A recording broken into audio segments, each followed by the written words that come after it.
Welcome to the LifeHack Show. Thank you so much for joining us today.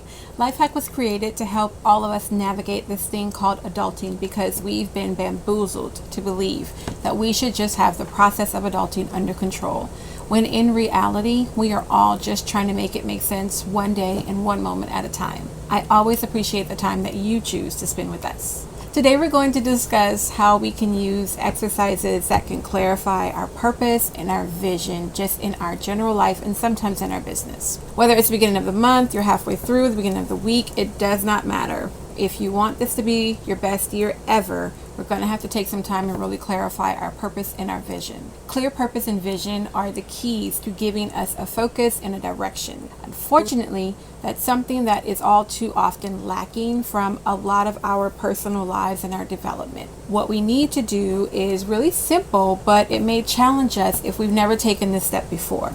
So I'm going to give you a few ideas to help you make this your best year ever, because there's still time, you guys. So a clear purpose describes what we are out to accomplish within our life. And it's so easy to lose track of our purpose and to forget why we're doing what we're doing or why we are pursuing the areas that we're pursuing. So these exercises will definitely help in bringing you back to center, bringing you back to understanding your purpose and understanding the why behind what you're doing. 3 questions that we're going to ponder as we are trying to reignite that purpose and that vision and that goal. The first thing is, what do we really want out of life? Like, what do we really want? If we're not clear on that, then we are really just going to be chasing the wind. And we all know that if we chase the wind, we're just going to continue running and running and running and spinning and spinning and spinning on that wheel. So we really have to become clear on what it is that we really want. The second question is, what do you really not want in your life? Oftentimes we focus on the not a lot, but we don't actually identify those areas and those things that we really don't want, that we really don't want to deal with, we don't want to have to put up with.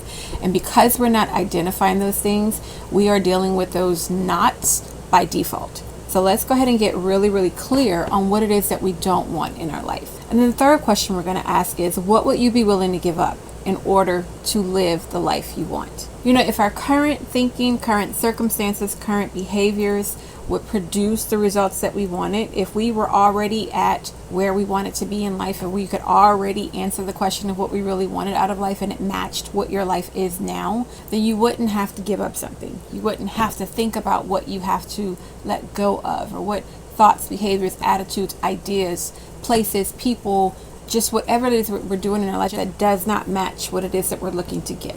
This is a very important question that we really need to spend time on it, because if we're not willing to give something up, if we're not willing to let go of whatever behaviors are producing where we are right now, we can just let it go. Let the idea of you getting what you really want out of life, let it go. Because if you could do that, you would have already done it. So here's an idea for creating your vision. I want you to think of the absolute greatest outcome that you could possibly imagine with your life. What kind of work would you do? What kind of offerings would you provide to society to exchange those offerings for income? What kind of resources could you provide? Let's build your vision around being one of those resources that works for other people because you are contributing to society. Let's build our vision around the resource, and then we can work towards delivering that resource. But we have to know what it is that we're trying to accomplish. You also want to examine your values and your principles, and then we want to determine if what we want in life matches the values and principles that we claim we have. I found a good way to do this is really to just find whatever your favorite way to relax is, and to relax in quiet, and then to let your mind just open and dwell on what the possibilities are. I am going to caution you, because if your values and your beliefs don't match what it is you claim you want, you're never going to get that. Another exercise could be imagining yourself in a private movie theater watching a movie of your future self in 10 years. As that movie ends, you're going to notice that you've been joined by a star of the show. Ask that star any questions that you want about how they got to that place of great success. How did they accomplish what they accomplished? How does it feel to accomplish what they accomplished? And then ask that same star if they are happy, if they actually reach their goals. What this is forcing you to do is to project upon yourself, your higher self, the star of that movie that you just watched.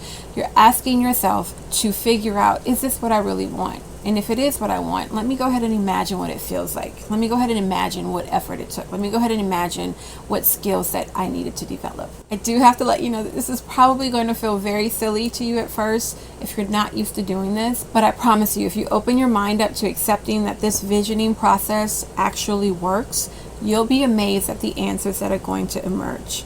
You are asking your higher self to help you vision what it is you're trying to get to in the future. But you have to go into it expecting your future self to provide you an answer. You have to go into it with an open mind. You have to go into it being willing to feel and look stupid or silly. Because whenever we are embarking on something new, we're going to feel stupid and silly. I just need you to accept that, understand that, and get over it. Do it anyway. You guys, if you need help in this area, I'd encourage you to look a few places. Of course, I'm always going to recommend therapy and or counseling. You may even need a coach if that's something that you feel like you just can't do on your own. But we also have an academy that takes a deeper dive into topics such as these, visioning and purpose and goal and career goals and just figuring out your mindset. I am going to highly encourage you to check that out using the links in the show notes. It's the same price as a fancy coffee per month, and it can drastically improve your success and your goal achievement. You guys, I hope this helps. I love you, and I will talk to you later. Bye-bye. Welcome to the Life Hack Show. Thank you so